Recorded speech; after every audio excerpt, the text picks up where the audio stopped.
Welcome to the Fire Time Podcast, where it's never hot enough, slow is fast, and the way to win is to make it so stupidly easy to buy from you that there's no excuse not to.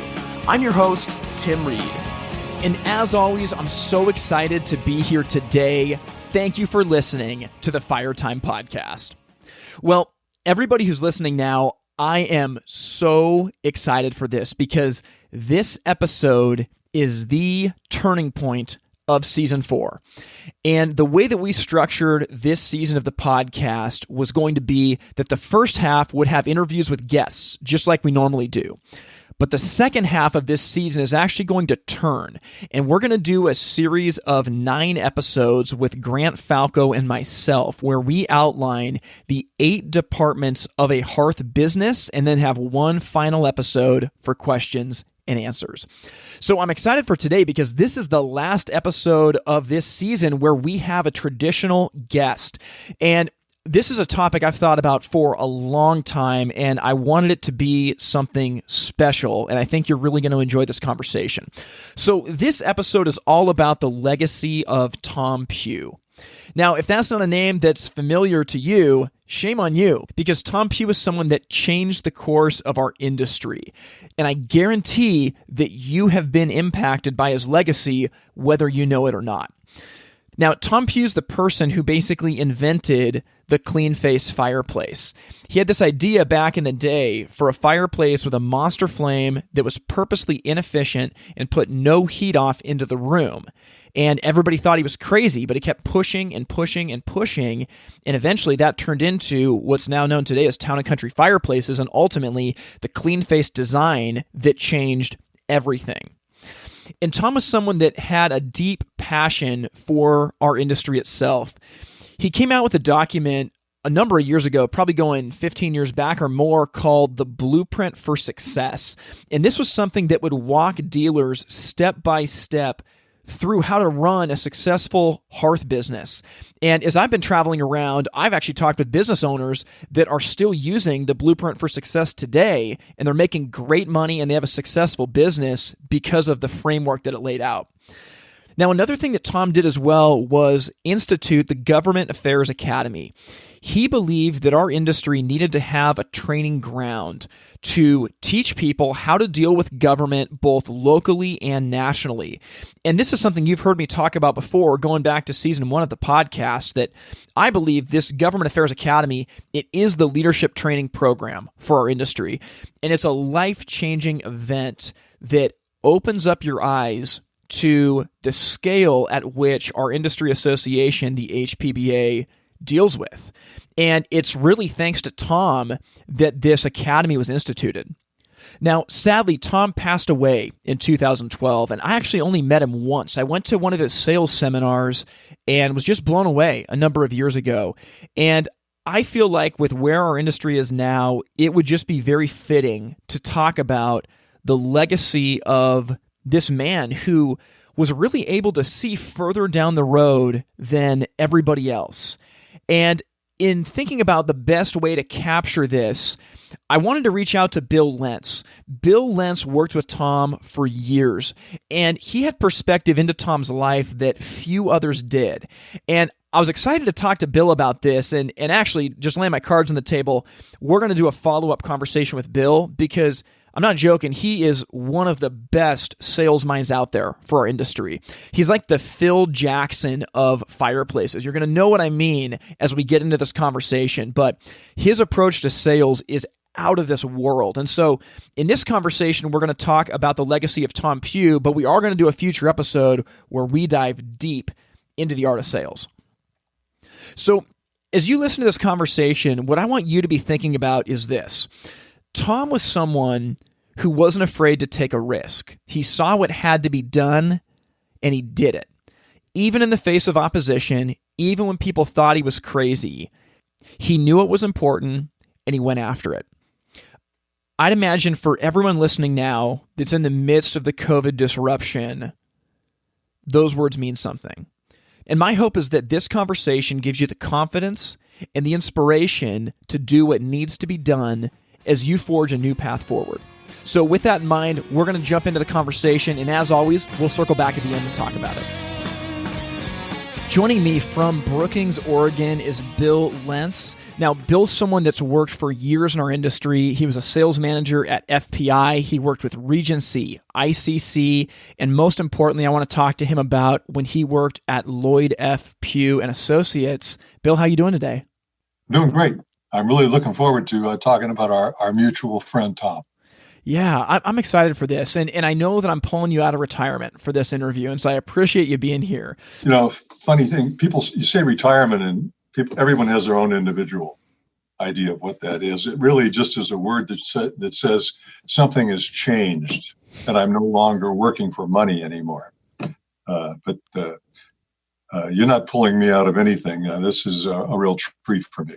You know, I know this is going to be an interview where we're going to talk about your friend Tom Pugh, but just to give people a sneak peek, I want to talk about your concept of selling in the ultimate showroom, because I've taken a lot of your courses over the years, and this is what I always took away was just this concept of selling in the ultimate showroom. And can you just talk a little bit about why is that so important for our industry to realize? And maybe we'll have to have another episode down the road where we dive deep into this. Sure. I'll tell you a quick story how that came about. Tom and I were on a buying trip to China. He used to do that like once every other year or something like that before I ever came along, I think. And he was a real student of the game. Anyway, and he had an unquenchable thirst, really, for sales.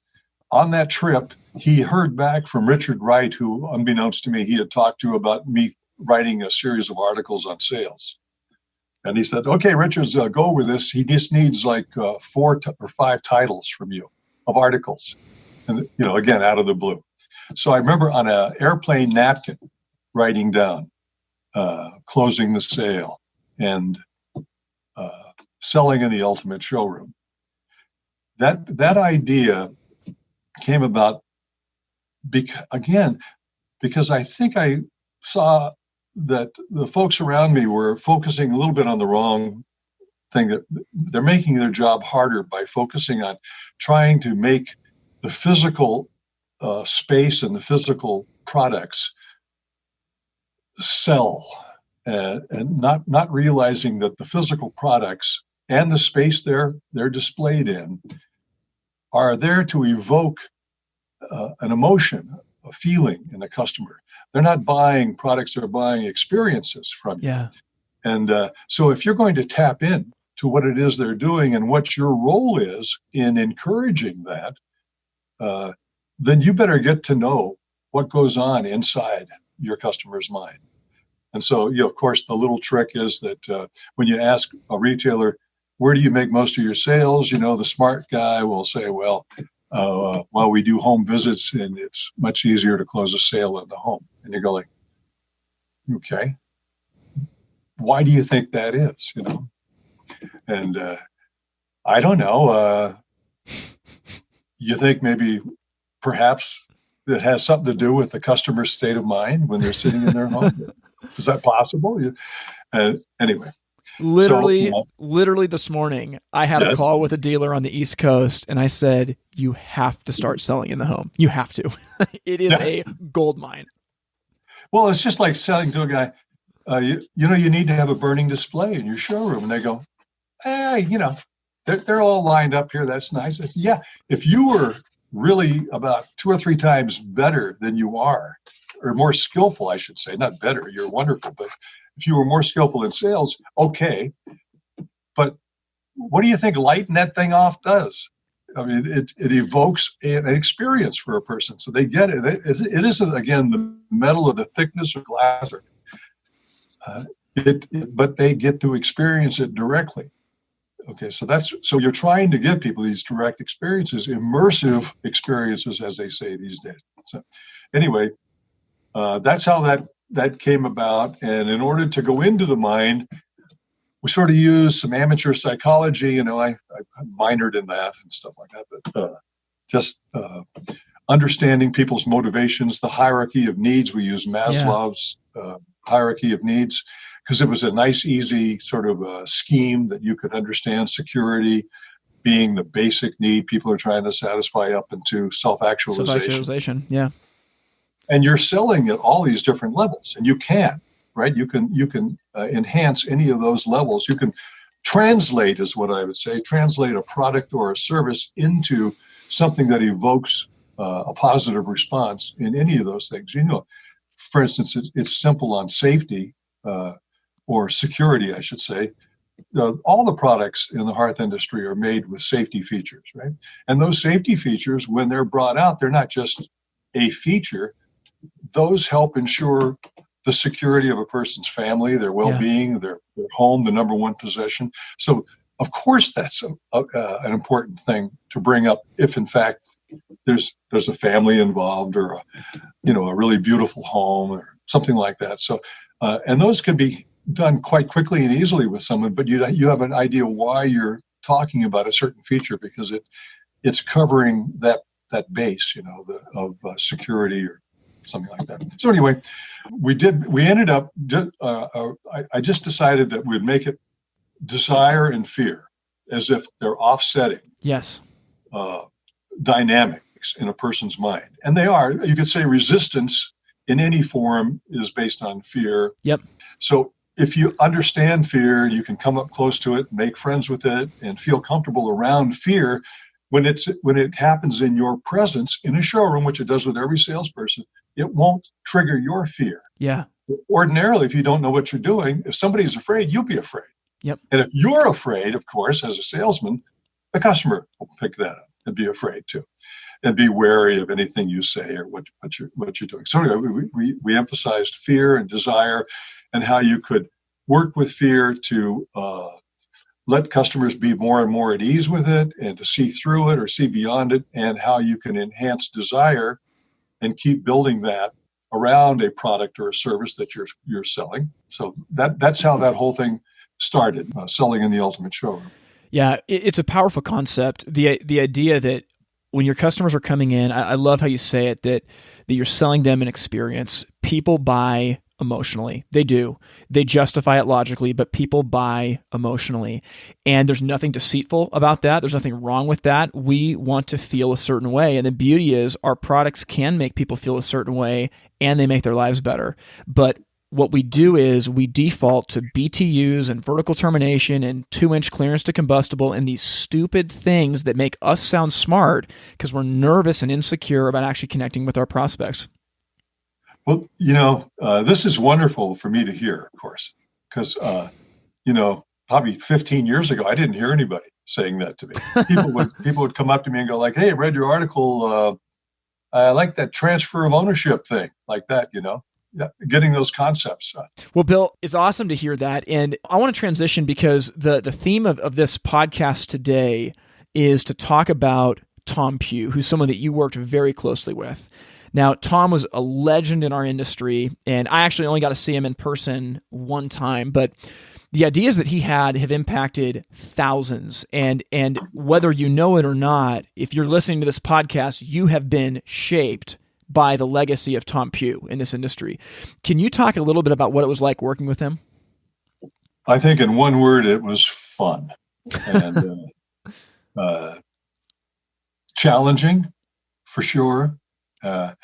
But we had a ball, and something that I think every salesperson, especially wholesale, when you're out, you're spending a lot of time on your own, and fortunately, I really enjoy my company.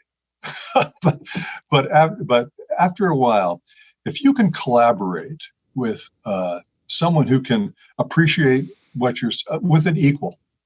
Someone who can trigger your imagination, your creativity, and inspire you to be better at what you do, and sit around and joke and have fun and have a good time.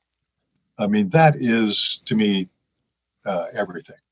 And I've had it in other walks of life earlier in my life, and I really did miss this. So when Tom called me, it was during a holiday time. I think I was at home in Santa Fe, and it was right around Christmas, and called me, and out of the blue again, I had no idea he was going to ask me, and I don't even know what his other motivations might have been, but asked me if I'd come and work with him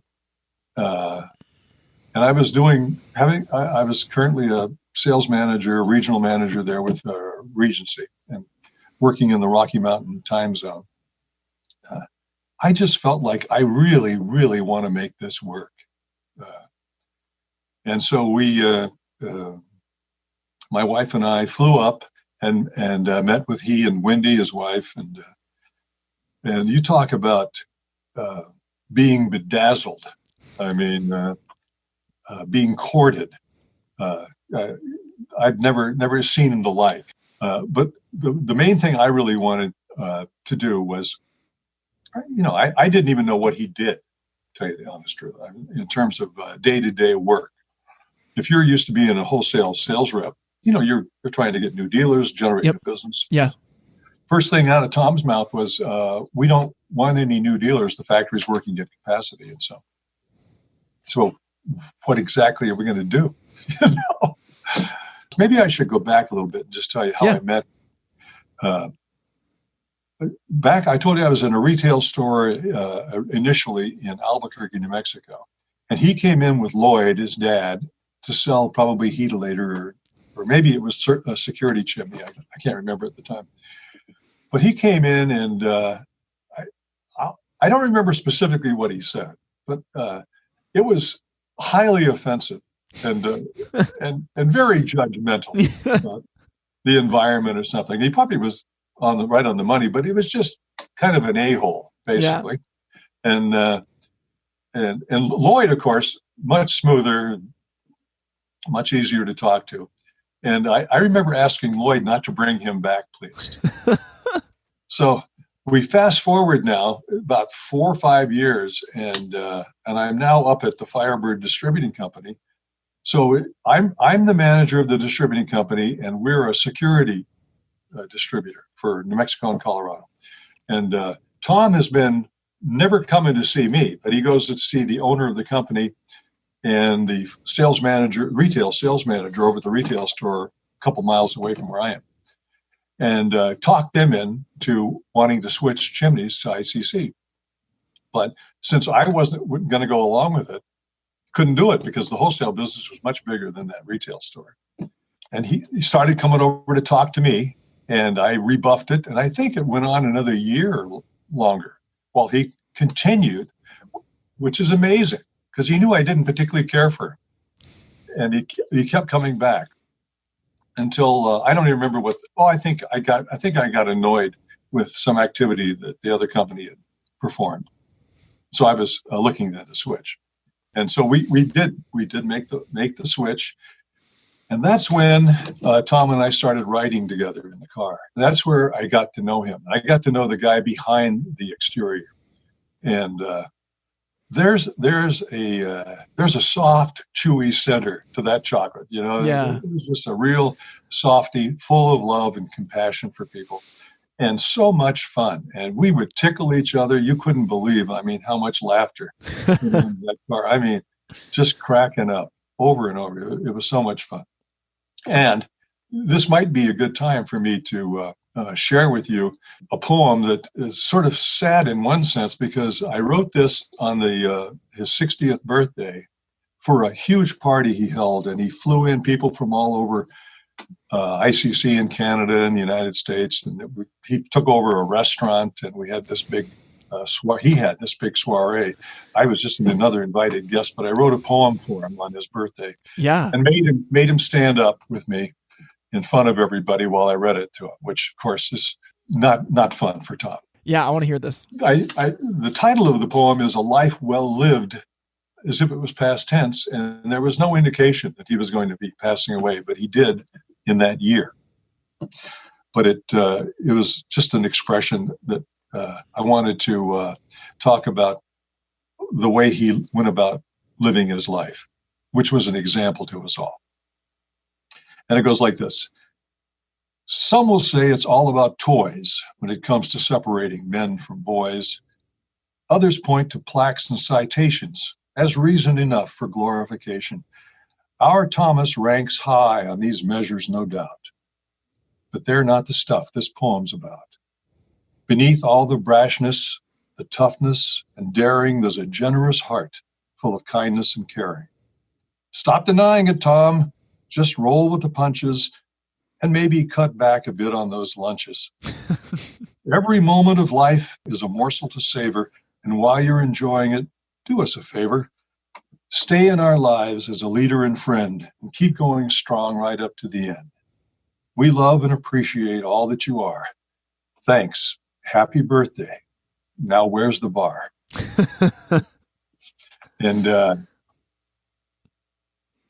that I just think that mostly the interesting thing. I was talking to my wife because I hadn't read the poem since in quite a while since you talked to me about doing this podcast.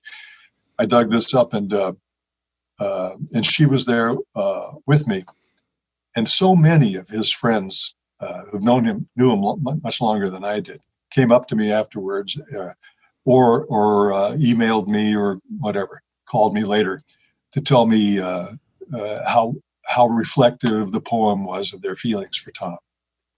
And I think you had to get to know the man a little bit sometimes for that to become the major reality you experienced when you were with him, because he could be a little bit tough on the outside. I've heard that from people. I only met Tom once myself, but he was tough on the outside, and at the same time, he did unbelievable things to help move our industry forward. And he did this while he was working really just for specific companies as a sales rep, but he worked to benefit everybody in the industry. Why was he so obsessed with helping other people, even when it didn't benefit him directly? Well, Tom loved and idolized his dad, Lloyd. And this is the legacy of Lloyd Pugh.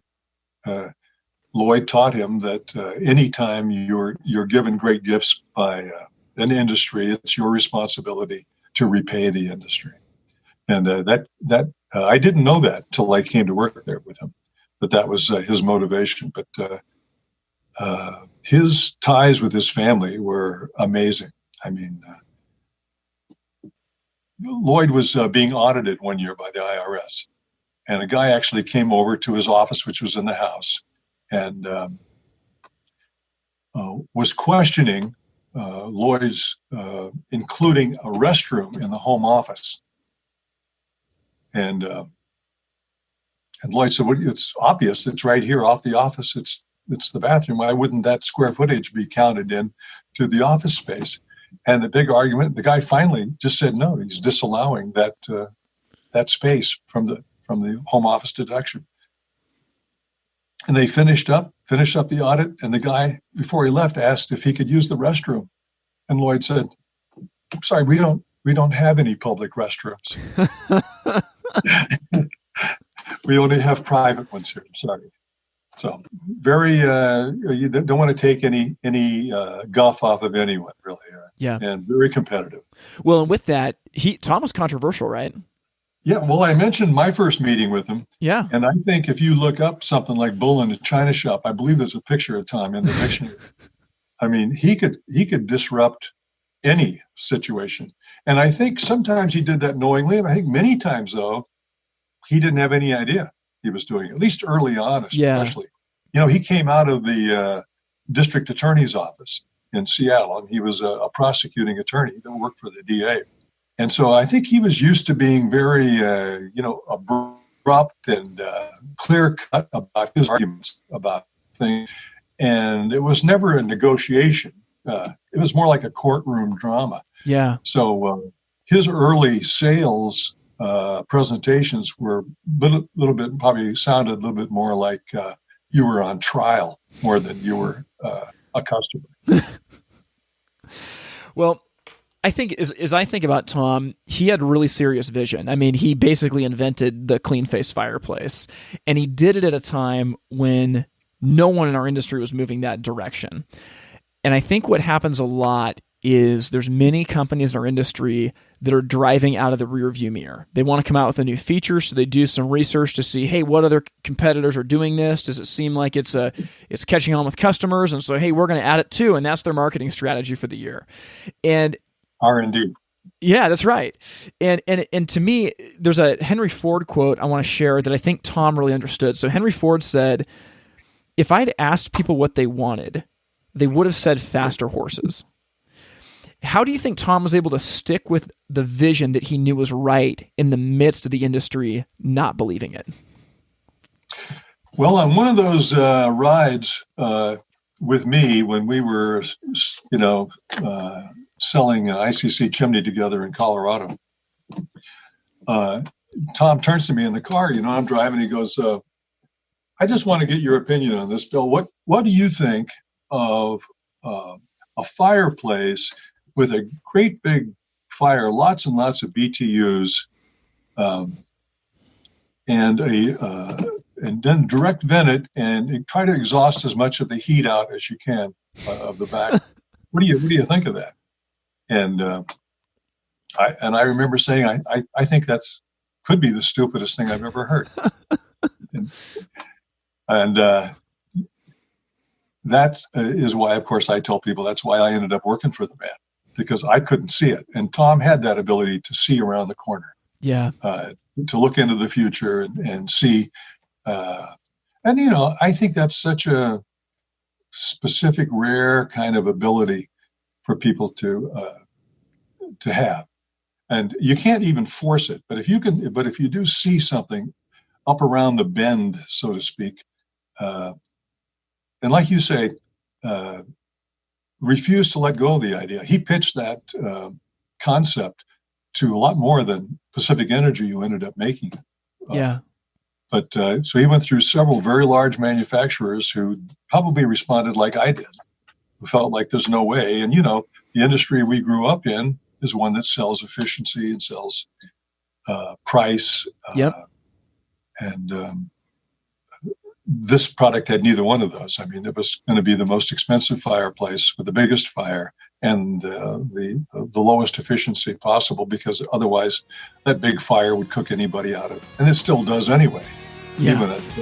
Even at a low efficiency rating, you can't turn it on more than an hour. We'll get back to our interview with Bill Lentz in just 1 minute. Hey, if you've been listening to the podcast this season, you know that we have been hammering hard the idea that customers have two questions when they go to your website. Question number one is, which options are going to work in my house? And question number two is, how much is it going to cost? The problem is that most websites in our industry don't answer either of these questions for our customers. Instead, they blast them with all kinds of insider information by arranging fireplaces in categories that make no sense to a consumer: insert, zero clearance, direct vent, and pushing all kinds of our language down their throat.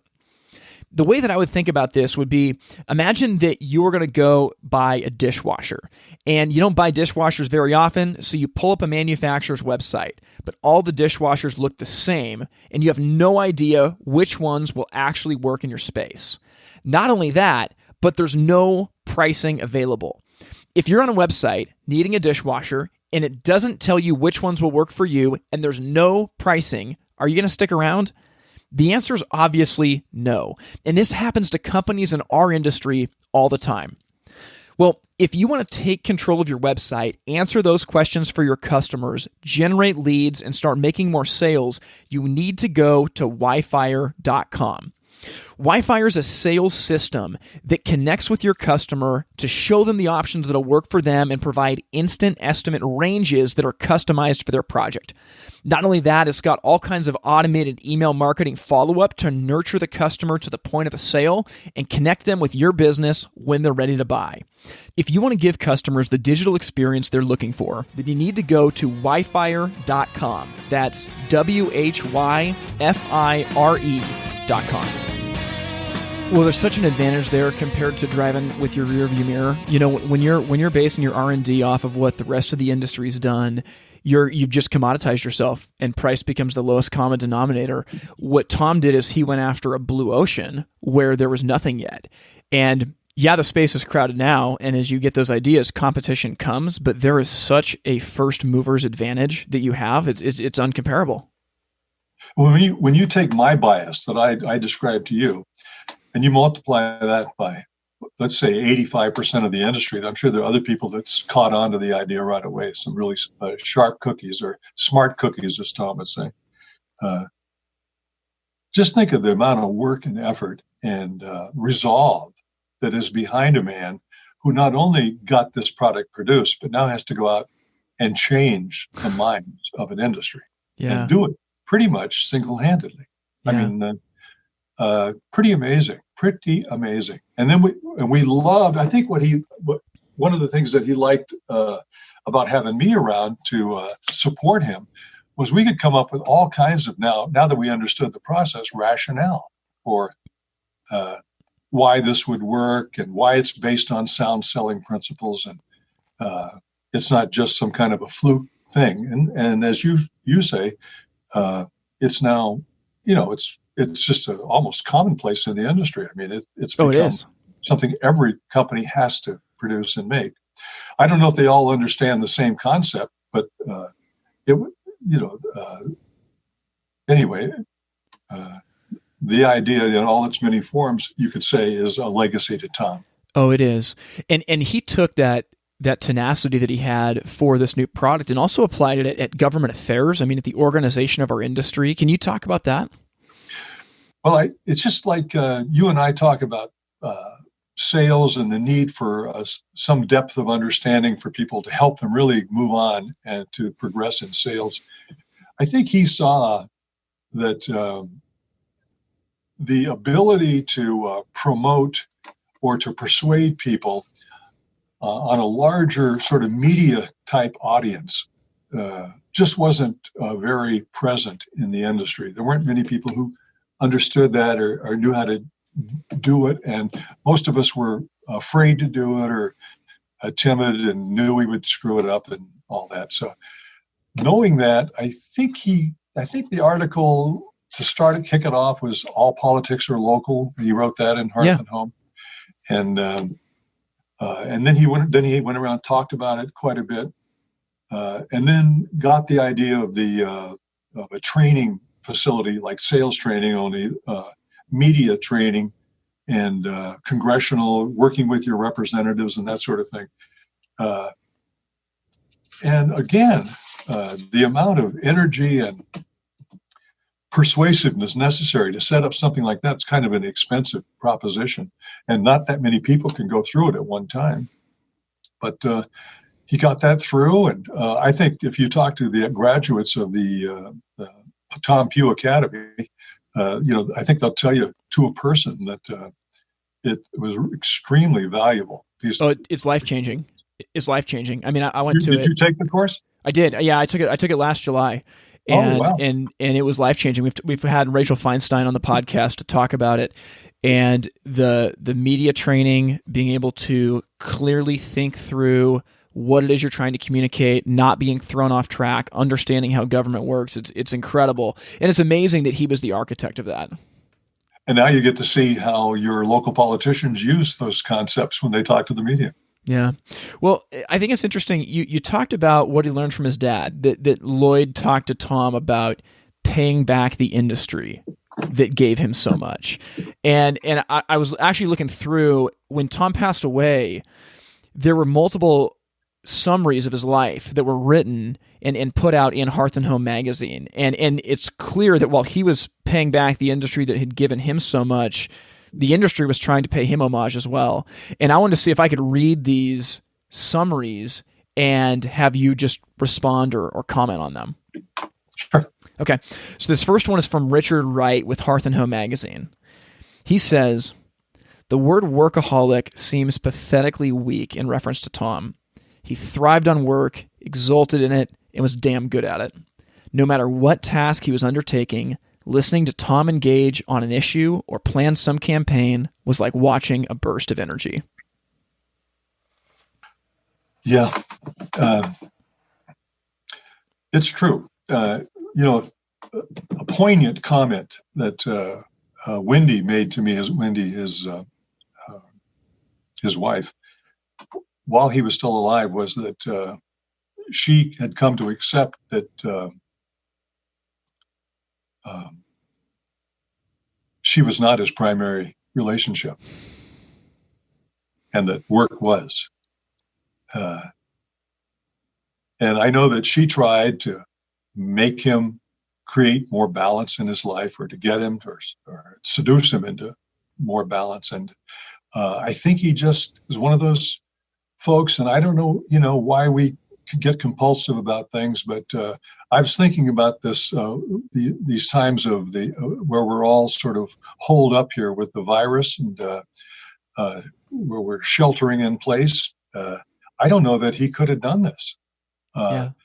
He would be flying out on a Saturday so he could get there on a Sunday to meet with a customer on Monday morning, first thing in the morning, constantly. He'd go on vacation and spend all the time, except when they were going out for a specific activity, on his computer, working or communicating with customers. I couldn't take a plane ride with him. We had many, many, many plane rides together. And by the way, you ought to share a seat with Tom sometime. And I was no Slim Jim myself, because we would be packed in there, and he would want to talk, nonstop about business. I would take out the balance sheet for the company and try to go over expenditures. And, I'd rather do the crossword in the magazine. That's so funny. I got a friend named Grant Falco, and we're the same way when we get on the plane. Yeah, when we were on a plane, he was giving me such a hard time because we had a flight to Minneapolis last year together. We had about 5 hours on the plane.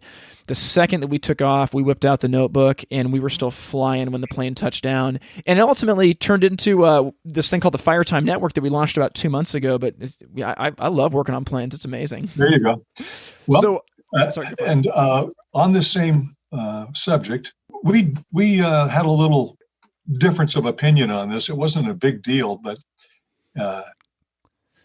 we always were encouraging Tom to get more balance in his life and take things like his own personal health and well-being. And he struggled with that. He tried. He hired a personal consultant. He got some equipment put into his home. I mean, he had a a personal trainer. Yeah. And so he tried to exercise, and at one point he ended up with a stomach bypass, trying to lose weight, and he would joke about it, but I'm sure it concerned him tremendously that every time he go see his doctor, he was told he was going to have a lot of trouble if he didn't lose weight. So he was confronted with this all the time. It just was something that he couldn't conquer. That was the competition he couldn't beat for some reason. And in my role of working with Tom over the years, a lot of our really good customers and people who were dear friends of his would come and ask me if there was, anything that could be done to help Tom, stuff like that. Everyone was concerned.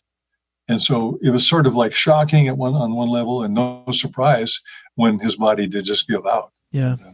That was, a tough thing. So workaholic isn't a good thing to me. I appreciate a good work ethic, and I'm happy when somebody has a strong work ethic and they care about the outcomes, and they're not going to relax until they get their job done, that kind of thing. But anyway, it was tough, and I know that one of the lessons I got at Carnegie was I was talking to the guy who started, I think, the third largest grossing Carnegie organization in the country. He joined us for one of our sales meetings, and I just asked him if there was anything he would have done differently looking back. And his comment stayed with me all these years. He just said, well, my wife and I like to walk now together, and when I look back, I wish I had walked more.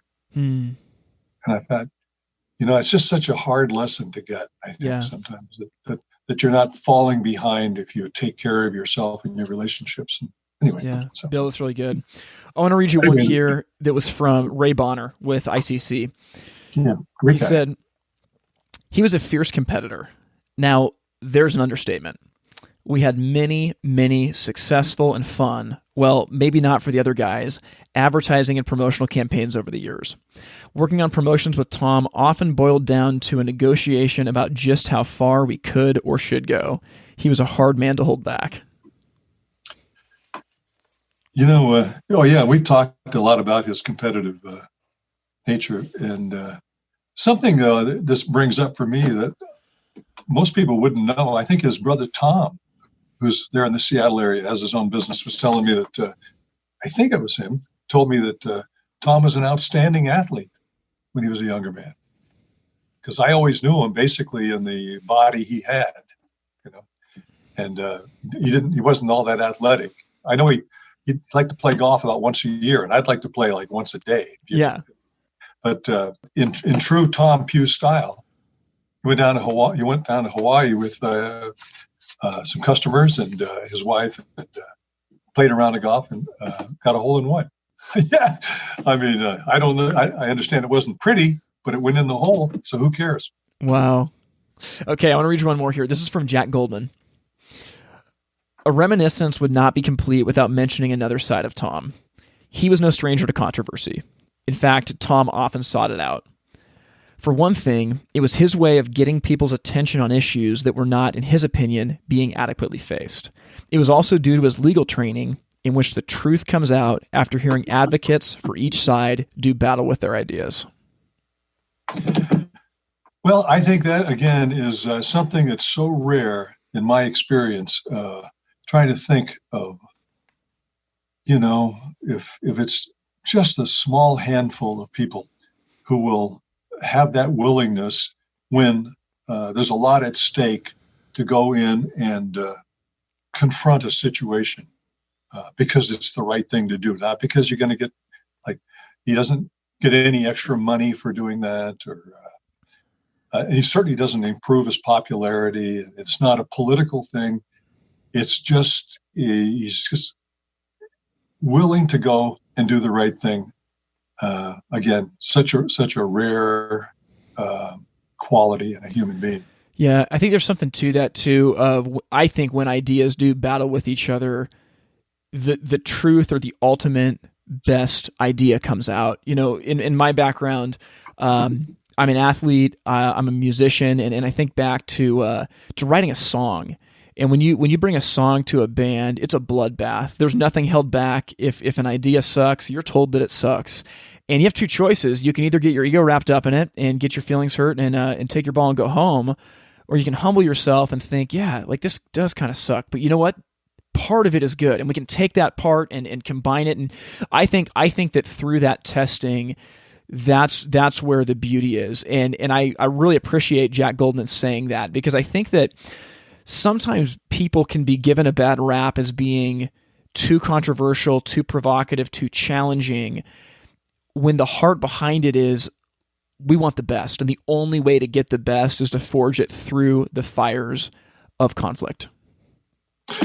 Well, and Jack would certainly know, because I'm sure he spent time on the other end of Tom when he wanted something with HPBA to change. So yeah, he would be the expert on that. Bill, can you talk about Tom's blueprint for success? Raise your prices 10% and it'll drift down to your bottom line.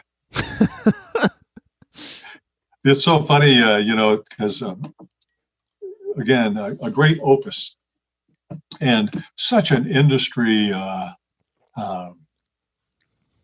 game changer. To give examples and give dollars and cents figures of expenses and sales and break it down for people. And so you could sort of finally rate yourself where you stood with respect to your fellow dealers.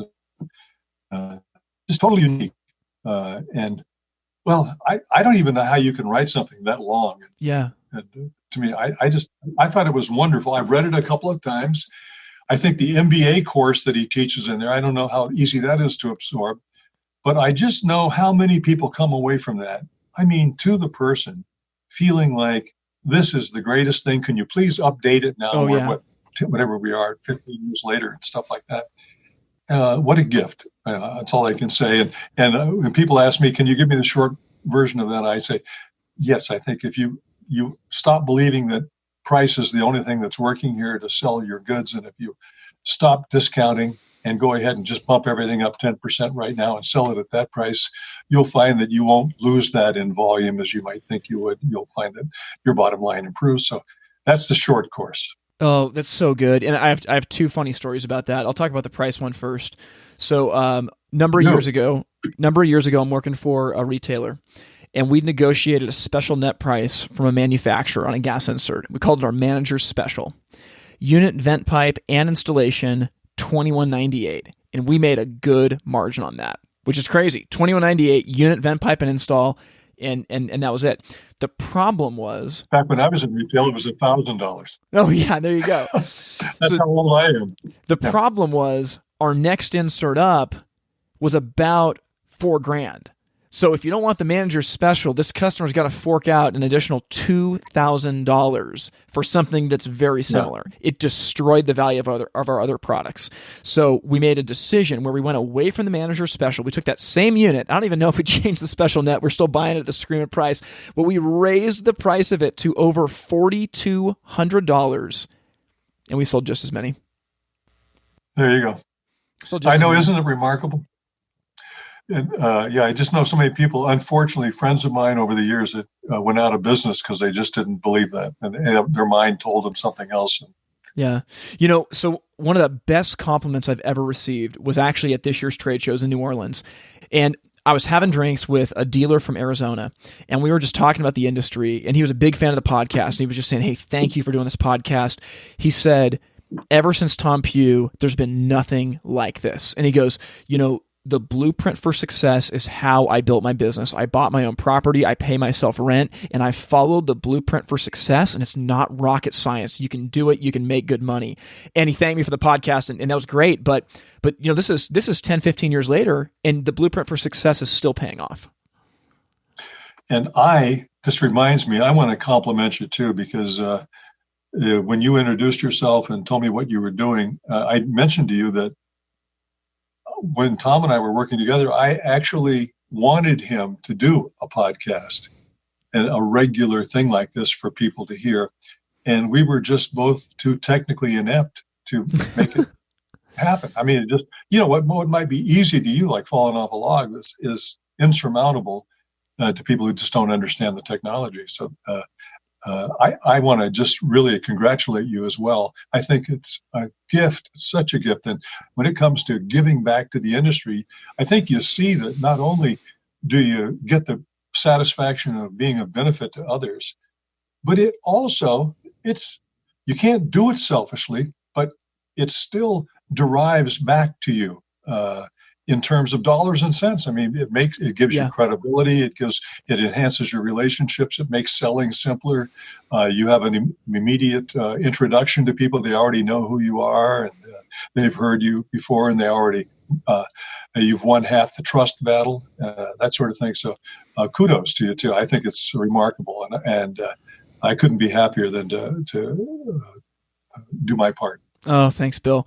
It's funny you say that. I've talked a lot with Grant Falco about that, and we really believe that giving away your knowledge and power to other people, it is a superpower. It is. It helps other people, but I'm telling you, you learn it better yourself. You gain credibility. You gain authority. You gain relationships.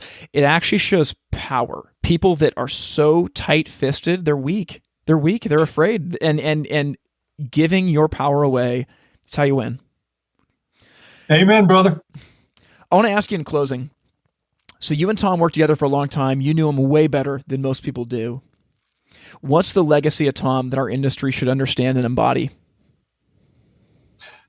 Well, I had to think quite a bit about this because you had told me that you were going to ask me about his legacy. And, when I wrote down some things I thought might be qualities that were his legacy. But it occurred to me that Tom's real legacy are the really literally hundreds of people that he touched personally that are currently, in our industry or now retired, or their children are in our industry now.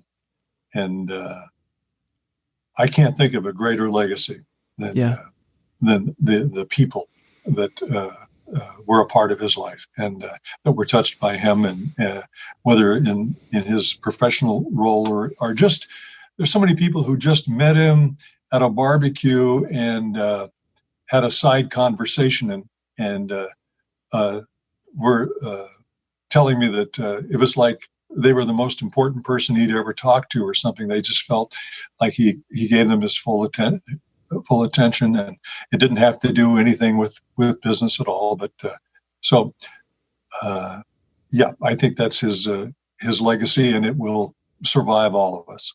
Yeah. Well, Bill, this has been terrific, and I'm serious. I want to have you back on. I want to talk about the art of sales in detail, but I really appreciate you giving us some insight into just the legend of Tom Pugh. My pleasure. Thank you. Well, I hope you guys enjoyed that conversation with Bill Lentz. I thought it was incredible just sitting there getting to listen to a legend in the fireplace industry talk about his relationship with Tom Pugh. You know, it's really important, especially if you're younger in this industry, to pay respects to those who have gone before us. And what I thought was really interesting was when Bill talked about the motivation that Tom had, and that it was to pay back the industry that had given him so much. It would be worth thinking about that, especially today, where we're seeing manufacturers and dealers just be so tight-fisted.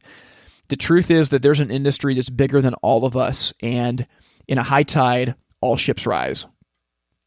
Another thing that I thought was really interesting in the conversation was Bill's honesty about Tom's work habits and hearing about what people said after he passed away. And it's just something to think about on what do you want your legacy to be? Have you found a way to harmonize your work and your personal life? Do you have healthy relationships with the people that you love and that you trust? Listening to Bill, Tom was obviously a mixed bag, like all of us are, but he did some unbelievable things that have benefited so many people that he never knew. My hope is that you do the same thing. Now, I want you to keep your life in order as you do that, but thinking about life from the perspective of open-handedness and generosity is truly the key.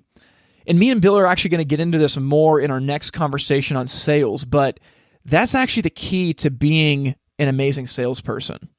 And I'm really excited about that conversation. It's going to happen next season on the podcast, but if you guys want to get ready for it, you need to do a Google search for Bill Lentz, The Art of Sales. And chances are you're going to be able to find it. This was printed in Hearth and Home magazine a number of years ago. And I'm telling you, if you read that, it will change the way you interact with customers. And I'm just super excited for our conversation next time where we're going to dive deep into what Bill lives and breathes, which is how to create a connection with someone else to serve them and help them ultimately get what they want.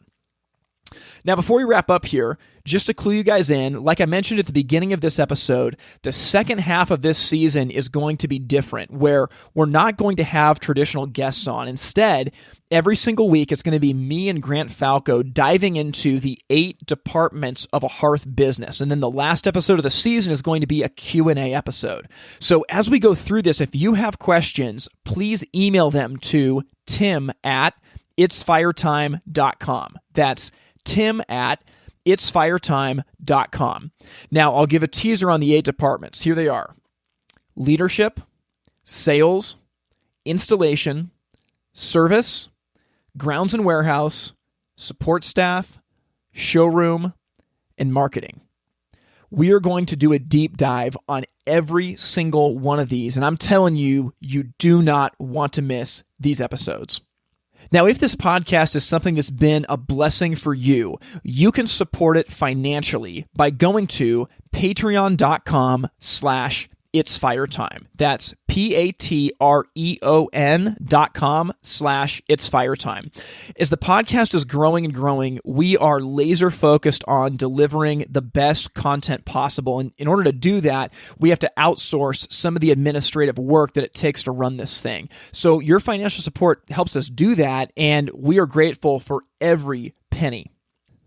Lastly, if you haven't signed up for it yet, you need to check out the Firetime Network. So over the last year and a half, the community for this podcast has just grown exponentially. And we created the Firetime Network, which is kind of like Facebook, but for the fireplace industry. It's basically a social media platform where you can connect with other dealers, with manufacturers and distributors, But within it is also a library of content that you can use right away to grow your business. So if you want to connect with leaders and ultimately find that path to growth, you need to go to thefiretimenetwork.com and sign up. That's thefiretimenetwork.com. Well, I'm going to sign off for now. I thought this conversation was unbelievable, and I hope it gave you some perspective into one of the legends of our industry. If you knew Tom personally, I hope that this just brought up amazing memories that you had of him. But in the meantime, I hope you guys can go out this week and be a blessing to the people around you. Our nation's hurting right now, and we need leaders like you to show the way. Thank you for listening to the Fire Time Podcast. To learn more, visit the website itsfiretime.com. Music from this episode was written and recorded by In Bloom out of Portland, Oregon. We thank you for listening to the Fire Time Podcast, where it's never hot enough, slow is fast, and the way to win is to make it so stupidly easy to buy from you that there's no excuse not to. We'll see you next time. All in to burn.